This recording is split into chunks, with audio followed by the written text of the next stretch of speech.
Bonjour, c'est Sol Brun. Vous écoutez Isolation Thermique, un podcast de la coordination Action Autonome Noire, produit par Kizou Studio. Bienvenue.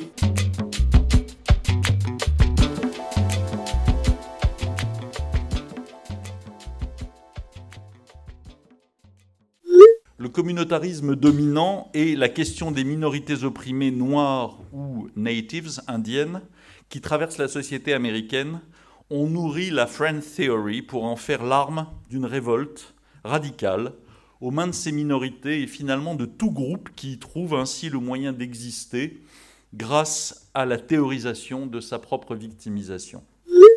Les idéologies indigénistes, racialistes et décoloniales, écrivent les signataires, nourrissent une haine des Blancs et de la France.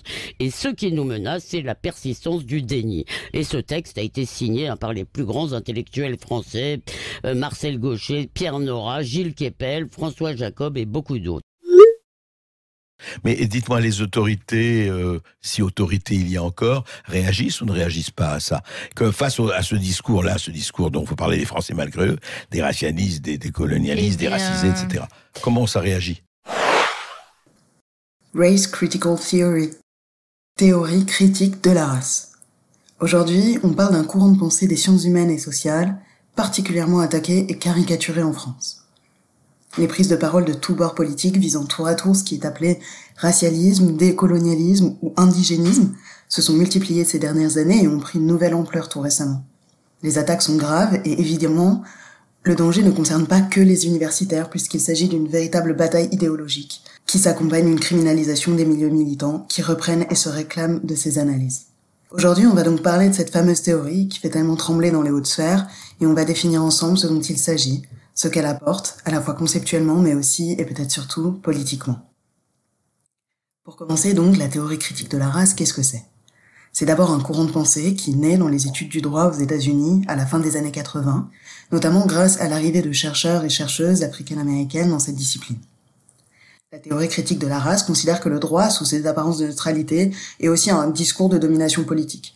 Le but est donc de proposer un programme intellectuel qui mette en lumière l'impensé racial du discours juridique américain et qui montre que le droit est un espace de pouvoir racialisé. Et cette critique du droit, elle va s'articuler aussi à une critique du mouvement des droits civiques, dans la mesure où elle va se donner pour enjeu d'expliquer pourquoi les progrès formels dans l'égalité des droits pour les Africains et Africaines-Américaines liés à la fin de la ségrégation légale n'ont pas produit d'amélioration réelle dans leurs conditions de vie et l'accès massif à une égalité de fait. En gros, selon Derrick Bell, l'un des pionniers de ce courant, l'égalité devant la loi n'est qu'une mystification lorsque le principe est interprété par des juges blancs conservateurs. La normativité juridique fonctionne pour reproduire les inégalités réelles, et c'est l'erreur du mouvement des droits civiques d'avoir cru que l'égalité formelle suffirait. Une des raisons à cela, qui est expliquée par Cheryl Harris, c'est que l'égalité formelle est fondée sur un principe de colorblindness, c'est-à-dire en français, littéralement, d'aveuglement à la couleur ou le fameux principe d'indifférence à la différence. Or, ce principe n'a pas éradiqué les inégalités réelles, au contraire, qui sont produites et maintenues par le privilège blanc à tous les niveaux de la société, mais aussi dans l'interprétation de la jurisprudence au niveau juridique. Depuis le début de ces théorisations, le mouvement de la théorie critique de la race est fermement ancré dans le mouvement social. C'est un mouvement porté à la fois par des universitaires et des activistes, engagé à la fois dans l'étude et dans la transformation des relations entre race, racisme et pouvoir. Donc c'est un courant de pensée qui, dès le départ, se donne un but transformateur qui a en ligne de mire la justice raciale. Cette transformation se veut radicale dans la mesure où ce sont les fondements mêmes de l'ordre libéral, de l'égalité formelle, de la soi-disant rationalité neutre et universelle telle qu'elle est notamment pensée par les Lumières, qui sont critiqués. Ensuite, quels sont les enseignements principaux de la théorie critique de la race ? Premièrement, elle repose sur ce qu'on peut appeler un constructivisme radical. Ça peut paraître trivial, mais c'est en réalité le point de départ de tout. Ce qu'on entend par constructivisme, c'est l'idée que la race est construite socialement. C'est-à-dire qu'elle ne repose pas sur une réalité physique ou naturelle tangible. Mais en même temps, c'est toute la complexité de la pensée de la race. Colette Guillaumin, une sociologue et féministe française, résume bien le problème dès la fin des années 60 en disant que la race n'existe pas, sous-entendu naturellement, et pourtant elle existe, sous-entendu socialement. Elle a aussi cette formulation que je trouve assez lumineuse, elle dit « la race n'existe pas, mais elle tue ». Qu'est-ce que ça veut dire ? Ça veut dire que considérer que la race est socialement construite, dans un sens radical du terme, c'est considérer que c'est le racisme comme système qui produit la race. Pour ça, ils font considérer que les différences physiques ou phénotypiques entre humains n'ont, en dehors de la société qui leur assigne une signification, pas de sens en soi. Les couleurs de nos peaux, les formes de nos nez, les textures de nos cheveux pourraient en réalité n'avoir pas plus de sens que des différences de taille, de couleur d'yeux ou de forme d'oreille. Or, si ces traits physiques-là sont devenus des marqueurs centraux des processus de racialisation, c'est parce qu'il leur a été attribué une signification sociale. Cette signification sociale, elle est directement le produit du racisme comme système de pouvoir et de signification. C'est en gros parce que le racisme existe que les races existent. Et il n'y a pas de race qui préexiste au système raciste. Donc le constructivisme radical il peut être résumé dans cette tension fondamentale. Considérer que la race n'est ni une essence ni une illusion. Elle n'est pas une essence, c'est-à-dire qu'elle n'a rien d'ontologique. Elle n'est pas biologique, elle n'est pas non plus attachée à un autre être profond ou à notre âme. Mais elle n'est pas non plus une illusion. Et ça, c'est la partie, peut-être pour nous en France, la plus importante. Le fait que des gens croient en l'existence des différences raciales a des effets performatifs. C'est-à-dire que même si c'est absolument pas une croyance étayée sur des faits naturels, elle produit une réalité, elle produit des différences de traitement, des inégalités, des conditions matérielles d'existence et des différences dans les expériences du monde différentes. Donc dire que la race existe socialement, c'est justement prêter attention à tous ces éléments. Si nous sommes noirs, c'est parce qu'au quotidien, à la fois comme individu et comme individu qu'on assigne à un groupe, on se comporte avec nous comme avec des noirs. Et ça produit des effets très réels et très violents dans nos vies quotidiennes. Donc constamment nous opposer que la race n'existe pas, c'est un non-sens sociologique. Elle existe de manière très concrète dans le vécu des personnes racialisées comme non blanches. Dire ça n'a rien d'essentialisant, contrairement à ce qu'on voudrait nous faire croire. Dire de quelqu'un qu'il est blanc, par exemple, c'est en fait dire qu'il est racialisé comme blanc, ou, comme le disait James Baldwin, qu'il croit lui-même qu'il est blanc. Et d'ailleurs, c'est un point important, ce n'est pas nous qui croyons en l'existence des races, mais cette croyance, de la part des dominants et des dominantes, nous enferme, nous emprisonne dans cette réalité sociale qui a des effets matériels très tangibles.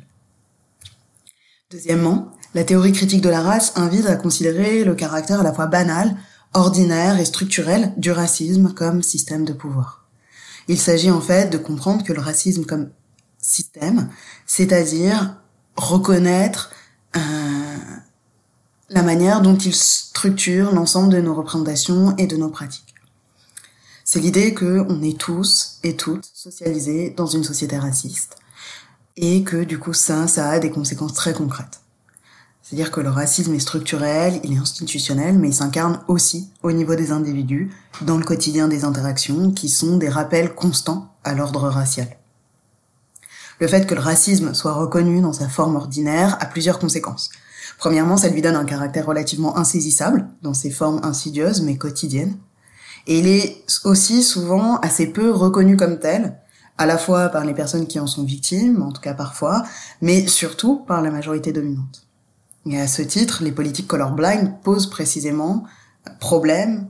Elles ne peuvent prendre en charge que les formes de discrimination les plus évidentes et sont donc nécessairement très limitées. De cet aspect à la fois structurel et ordinaire, il faut déduire la tâche de déconstruction des représentations dominantes et donc aussi d'éveil à une conscience antiraciste. Et donc celle-là ne coule pas de source, elle n'est pas évidente et elle nécessite un véritable travail pour mettre en cause les catégories dominantes qui nous sont imposées chaque jour. Troisièmement, la théorie critique de la race invite à penser la question de la convergence d'intérêts, ou ce qui est aussi appelé le déterminisme matériel. Considérer que le racisme est un système de pouvoir et de domination, ça implique de considérer qu'il produit des identités ou des positions dominantes et dominées dans l'espace social racialisé. C'est ça qu'on veut dire quand on dit que la race est un rapport social. Le racisme comme système sert donc les intérêts du groupe dominant racialement, c'est-à-dire les blancs et les blanches. Selon la théorie critique de la race, il sert à la fois les intérêts des élites blanches, notamment par l'intérêt matériel, mais aussi des blancs et blanches de classe populaire, qui en tirent un intérêt au moins psychologique et statutaire. Dans cette perspective, la lutte contre le racisme ne peut pas être pensée comme servant les intérêts de tout le monde, comme on l'entend souvent. Le pouvoir est au moins en partie, il me semble, un jeu assez omnible. Si certains ou certaines en prennent davantage, ça suppose que d'autres doivent en abdiquer une partie. Comprendre que dominante et dominée dominants et dominés n'ont dans un système d'oppression pas les mêmes intérêts objectifs, ça détermine nécessairement la manière dont on considère les luttes et leurs modalités. En un mot, les blancs et les blanches peuvent considérer intellectuellement souhaitable de mettre fin au racisme, et certains et certaines peuvent même être prêts et prêtes à renoncer aux avantages qu'il leur garantit, mais en tant que groupe social, ils et elles n'y ont ni matériellement, ni symboliquement intérêt. Un dernier enseignement central de la théorie critique de la race qu'on peut évoquer, c'est l'importance accordée à l'intersectionnalité. On doit son développement aux chercheuses et militantes noires aux États-Unis, comme Kimberlé Crenshaw, Patricia Hill Collins, Angela Davis, Bell Hooks, Audre Lorde, etc. Pour le dire rapidement, l'intersectionnalité, c'est la compréhension que les rapports sociaux, de classe, de race, de genre, etc., n'existent pas indépendamment les uns des autres. C'est aussi comprendre, pour ce qui nous intéresse ici, que les processus de racialisation et les expressions du racisme sont toujours en même temps impactés par le genre et par la classe. Pourquoi c'est important ? Parce que c'est aussi prêter attention au fait qu'on doit toujours être attentif et attentive aux autres systèmes de domination et à la manière dont ils impactent non seulement l'expérience spécifique qu'on fait de la domination raciale selon notre position sociale dans les autres systèmes, mais aussi que dans les luttes, on ne peut pas lutter efficacement contre une oppression sans comprendre la manière dont elle se croise avec les autres oppressions qui structurent la société. C'est d'ailleurs tout l'enjeu du texte de Kimberlé Crenshaw, qui est reconnu comme fondateur de ce courant de pensée, qui montre qu'on ne peut pas lutter efficacement contre les violences faites aux femmes sans prendre en compte que les femmes noires aux États-Unis qui sont victimes de violences domestiques sont aussi victimes d'un système classiste et raciste. Et symétriquement, elle expose aussi de quelle manière une lutte antiraciste qui exclurait les femmes et les manières spécifiques dont elles font l'expérience du racisme est en fait vouée à l'échec. Finalement, qu'est-ce qu'on peut retenir des enseignements de la théorie ou des théories critiques de la race ? Premièrement, peut-être cette idée que ces théories-là nous fournissent des outils qui nous permettent à la fois de faire sens de nos expériences quotidiennes et de les rattacher à un système de pouvoir plus général qui structure l'ensemble de la société. Elles nous poussent aussi à cette idée de l'importance de déconstruire le discours dominant et de porter un discours contre-hégémonique. C'est-à-dire mener la lutte partout, même sur le terrain des idées. Je crois que c'est ce qu'on est en train de faire ici, par exemple. Il faut aussi retenir cette exigence de transformation sociale vers une justice raciale attentive aux autres rapports de domination.